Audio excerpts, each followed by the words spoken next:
అస్సలాము అలైకుం. Welcome to my channel. ఎలా ఉన్నారు? బాగున్నారా? నేనైతే చాలా బాగున్నానండి. మీరందరూ బాగుండాలని మనస్ఫూర్తిగా కోరుకుంటున్నాను. ఈరోజు అయితే చిన్న చేపల పక్కెలు అంటారు కదండి, ఆ కర్రీ చేస్తున్నాము. దీంట్లోకి గోంగూర చట్నీ బాగుంటుందండి. గోంగూర చట్నీ కూడా చేసేస్తాను, అది ఎలాగో చూసేయండి.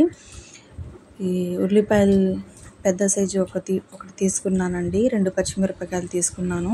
ఇలా కోసేసి నూనెలో వేసుకొని మగ్గిన తర్వాత ఈ చేపలు అనేది నేను నిన్న నైటే మా ఆయన నేను చేసేసామండి.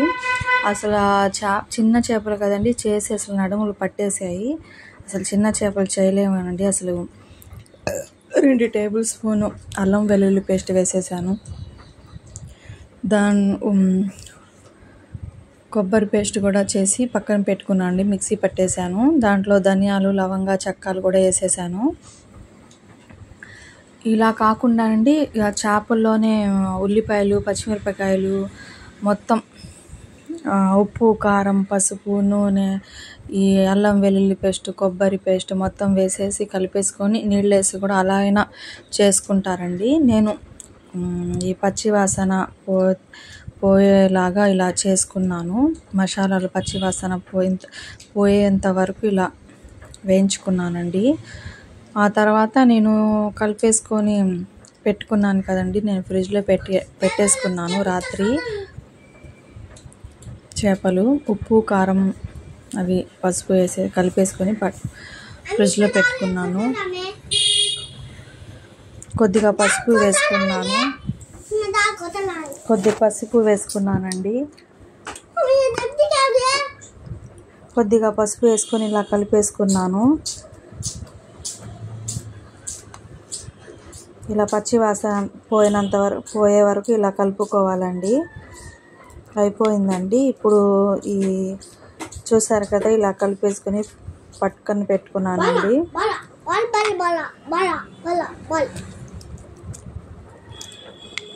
మా అమ్మాయి కూడా కలుపుతుంది వచ్చి. గోల కన్నకు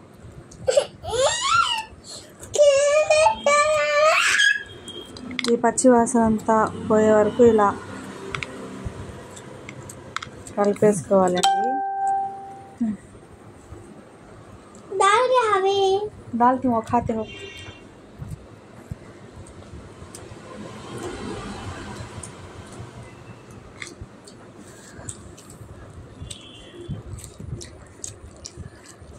ఈ చేపలు పచ్చి వాసన పోయిందండి. ఇప్పుడు మసాలాలో దీంట్లో ఈ చేపలు వేసేసుకుందాము.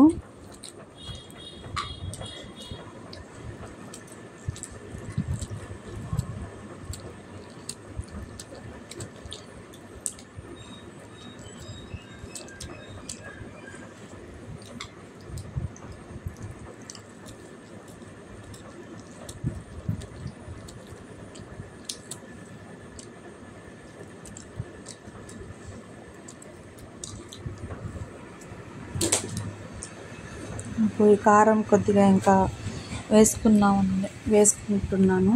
సరిపోలేదు, కలిపేసి పక్కన పెట్టుకున్నాను కదా రాత్రి నేను ఫ్రిడ్జ్లో, సరిపోలేదని ఇంకా కొద్దిగా వేసుకున్నాను. ఇప్పుడు ఈ వాటర్ వేసేసాను. ఉడికిన తర్వాత బాగా ఆవిరైపోవాలి ఈ వాటరు. పైన నూనె తేలాలండి. ఇప్పుడు ఆఫ్ చేసేసుకుందాం. కొద్దిగా ఉప్పు వేస్తున్నాను.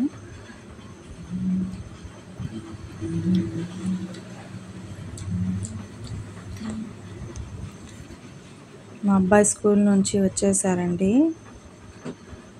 4:00కల్లా మా అబ్బాయి వచ్చేస్తాడు. చూసారు కదా ఎలా ఉడిపోతుందో. అయిపోయిందండి కర్రీ.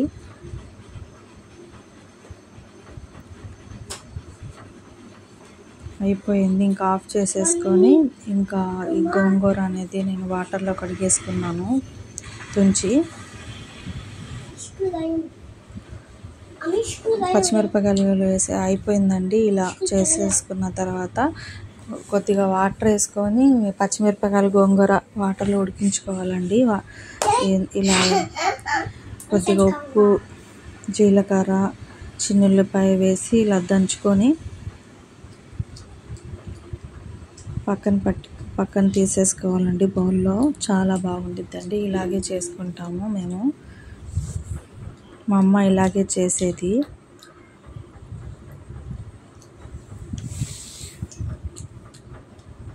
నేను ఫస్ట్ టైం అండి మా అమ్మకి అడిగి ఎలా చేస్తారు గోంగూర చట్నీ అంటే, మా అమ్మకి అడిగి ఇంకా ఇలా చేసేసాను చేపల్లోకి.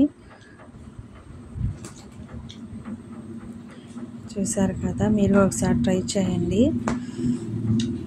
ఈ రెసిపీ కనుక నచ్చినట్లయితే మీకు లైక్ చేయండి, షేర్ చేయండి, సబ్స్క్రైబ్ చేయండి. అయిపోయిందండి గోంగూర చట్నీ.